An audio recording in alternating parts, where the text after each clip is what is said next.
So today we will be talking about the larynx, and I just want to kind of give a little background information about the larynx and just kind of discussing like what it kind of is as a whole. And as a whole, the larynx is a multi-structured organ within the vocal tract, and it serves as a passageway between the upper and the lower airway.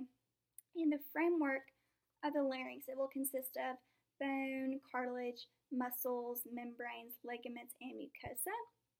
And the larynx, it acts as a sphincter, and there are also biological functions within the larynx, which includes breathing. So to start off with this video, we are going to be discussing the vocal folds, which is this white V right here.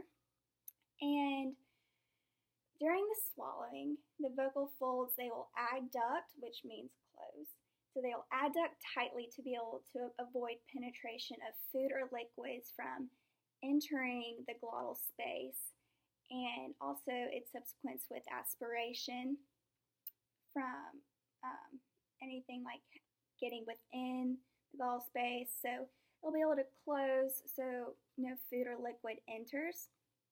Another thing that the vocal folds do is called thoracic fixation, which occurs when like lifting heavy weights or performing activities like bearing a child. Phonation also occurs from the vocal folds, and this is a non-biological factor, and it is the act by which the vocal folds produce sound through the oscillation that is driven by respiration. And so to be able to produce sound, these vocal folds, they'll vibrate. And so they can vibrate super fast or slow. They can vibrate in all different types of directions. And then the next thing we'll be discussing is the glottis, which will be just the space between the vocal folds. I don't have it on here, but it's just between the vocal folds. And the glottal size and the shape, it will change the function of the vibratory behavior of the vocal folds. So when the glottis widens, this is called abduction.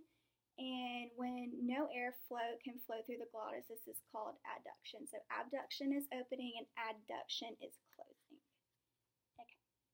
So next thing we need to know about the larynx is that there are two different types of cartilages.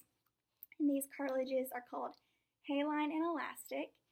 Haline cartilage is flexible and elastic, which one thing to know about it is that it ossifies with age, which means that it hardens. And elastic cartilage is also elastic, but a difference between those two is that it does not ossify with age, and it also forms the epiglottis. So then next we will move on to the thyroid cartilage, which is this big blue piece right up here.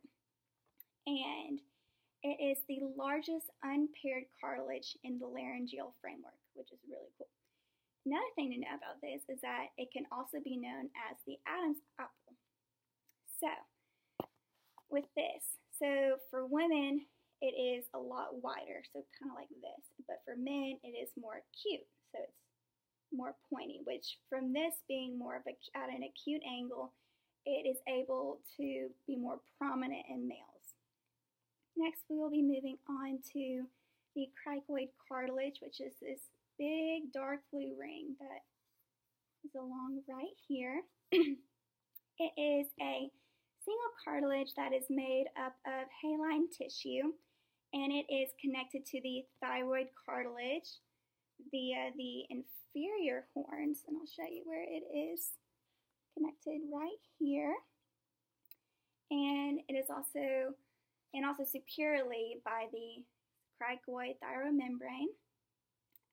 It also attaches to the first tracheal ring by the cricoid tracheal ligament or the membrane. So moving on, we will then talk about the arytenoid cartilages, which are these blue triangles right here. And this is a group, so that means there's two of them. This is a group of paired cartilages that consist of haline and elastic tissue, and it is also pyramid shaped.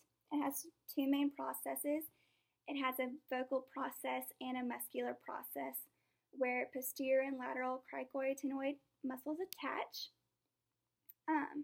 this cartilage, it also serves as like the posterior attachment for the false vocal folds. And so this muscle is connected to the epiglottis by a muscle called the aryepiglottic muscles, and to the thyroid cartilage anteriorly by the vocal ligament of the aryepiglottic folds. Moving on, we will talk about the epiglottis, which is this pink color right here, and it is the superior part of the larynx, and it is located posteriorly to the hyoid bone, which is this right here, but we will get to that in a second. So it is located posterior to the hyoid bone and is also the base of the tongue. It looks like a leaf in shape, so it is more broad at the top and more narrow at its base. And the main function of the epiglottis is to seal off the windpipe during eating so that no food is accidentally inhaled. So what it's going to do is whenever you swallow food or any type of liquid, it will be able to fold down like so that nothing will get in there. But whenever you're breathing, it will open back up. So then next we will be discussing the hyoid bone, which is right here, this big red one.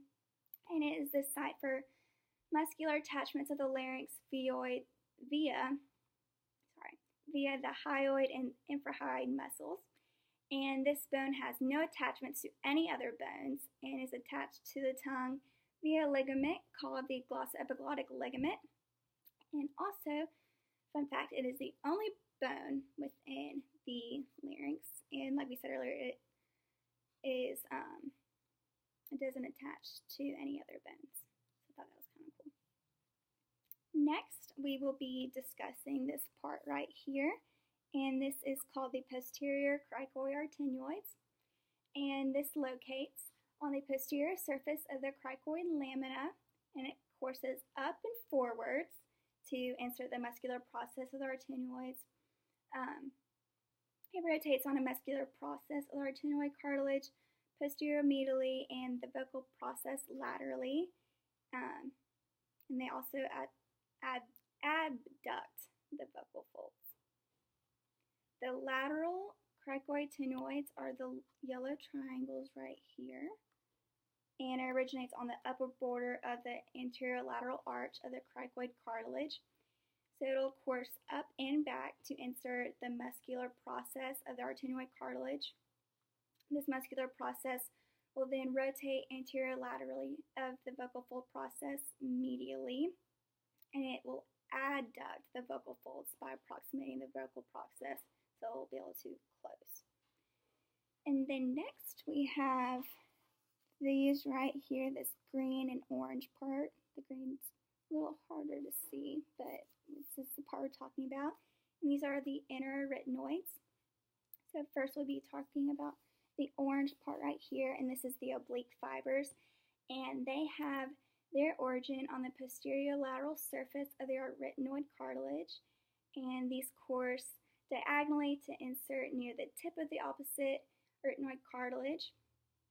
And then we'll be talking about this green part right here, and these are called transverse fibers, and they have their origin on the lateral and posterior surface of the arytenoid cartilage.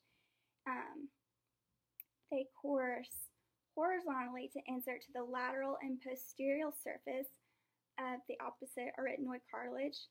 So thereby, from this, they will adduct their arytenoids, which closes off the posterior glottis, and adduct the membranous vocal folds, which will then shorten, thicken, and then slacken the vocal folds. So yes, this is the video of the larynx. I had a really great time learning about it and be able to discussing more about the different processes and the different functions and just everything that kind of makes up the larynx. But yeah, it was a great project. I learned a whole lot.